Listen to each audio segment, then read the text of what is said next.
भाइयों और बहनों, हम ऐसे समय में जी रहे हैं जहां हमारे विश्वास पर हर ओर से हमले हो रहे हैं। चर्च जलाए जा रहे हैं, गिराए जा रहे हैं, उपासना स्थलों को नष्ट किया जा रहा है, हमारे भाइयों और बहनों को सताया जा रहा है, उनकी आवाज को दबाया जा रहा है। क्या यह सब अनायास हो रहा है? नहीं, ये सब आखिरी समय की निशानियां हैं। यीशु ने पहले ही हमें चेतावनी दी थी। मत्ती 24:9 में लिखा है, तब लोग तुम्हें क्लेश में डालेंगे और तुम्हें मार डालेंगे, और मेरे नाम के कारण तुम्हें सारी जातियां बैरी मानेंगी। क्या यह समय नहीं आ गया? क्या हम नहीं देख रहे कि कैसे विश्वासियों को दबाया जा रहा है, चर्चों को गिराया जा रहा है? लेकिन एक बात याद रखना, चर्च इमारत नहीं, हम चर्च हैं। कोई भी दीवारें गिरा सकता है, लेकिन हमारे अंदर जो आत्मा है उसे कोई नष्ट नहीं कर सकता, क्योंकि लिखा है 1 कुरिन्थियों 3:16, क्या तुम नहीं जानते कि तुम परमेश्वर का मंदिर हो और परमेश्वर का आत्मा तुम में बसा हुआ है? अगर वे इमारतें गिरा दें तो क्या होगा? हम और मजबूत खड़े होंगे, क्योंकि हमारा विश्वास किसी पत्थर की दीवार में नहीं, बल्कि यीशु मसीह में है। यह आत्मिक युद्ध है, शारीरिक नहीं। यहां लड़ाई इंसानों से नहीं है, यह आत्मिक युद्ध है।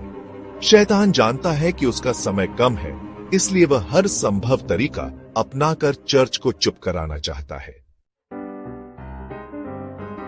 इफिसियों 6:12, क्योंकि हमारा यह मल्लयुद्ध रक्त और मांस से नहीं, परंतु प्रधानों से, अधिकारियों से, इस संसार के अंधकार के हाकिमों से और उस दुष्टता की आत्मिक सेनाओं से है जो आकाश में है। मत डरो, परमेश्वर तुम्हारे साथ है। भाइयों और बहनों, चाहे संसार कितना भी अत्याचार कर ले, चाहे चर्च जलाए जाए, चाहे विश्वासियों को सताया जाए, परमेश्वर जीवित है। यशायाह 41:10, मत डर, क्योंकि मैं तेरे संग हूं। भय न खा, क्योंकि मैं तेरा परमेश्वर हूं। मैं तुझे दृढ़ करूंगा, मैं तुझे सहायता करूंगा, अपने धर्ममय दाहिने हाथ से मैं तुझे संभालूंगा। परमेश्वर हमें छोड़ने वाला नहीं है। जैसे दानियेल सिंहों की मांद से बचा, जैसे शद्रक, मेशक और अबेदनगो आग की भट्टी में जलाए नहीं गए, वैसे ही परमेश्वर अपने विश्वासियों को भी बचाएगा।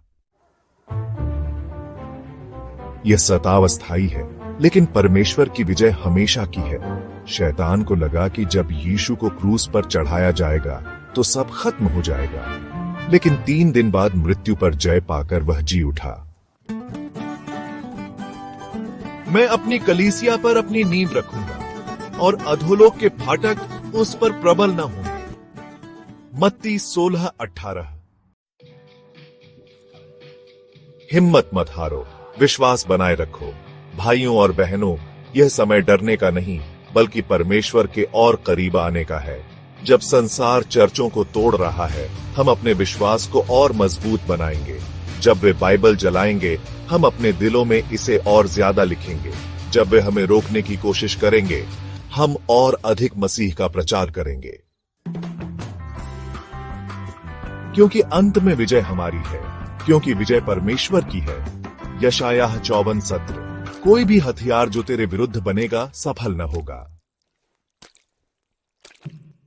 तो डरो मत, परमेश्वर तुम्हारे साथ है।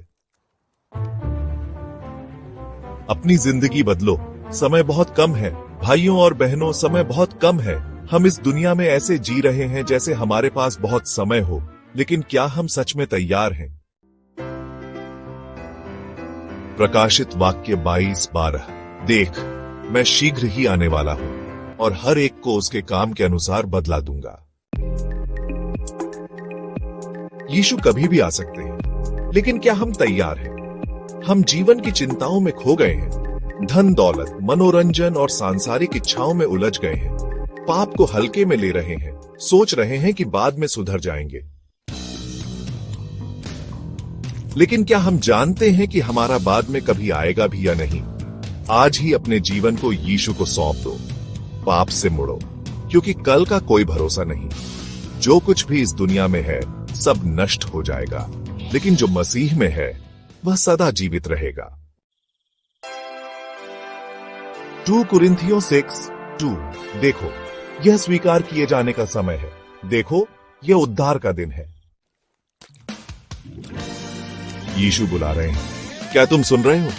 अपने दिल को कठोर मत करो। आज ही अपनी जिंदगी बदलो। समय बहुत कम है। यीशु आ रहे हैं।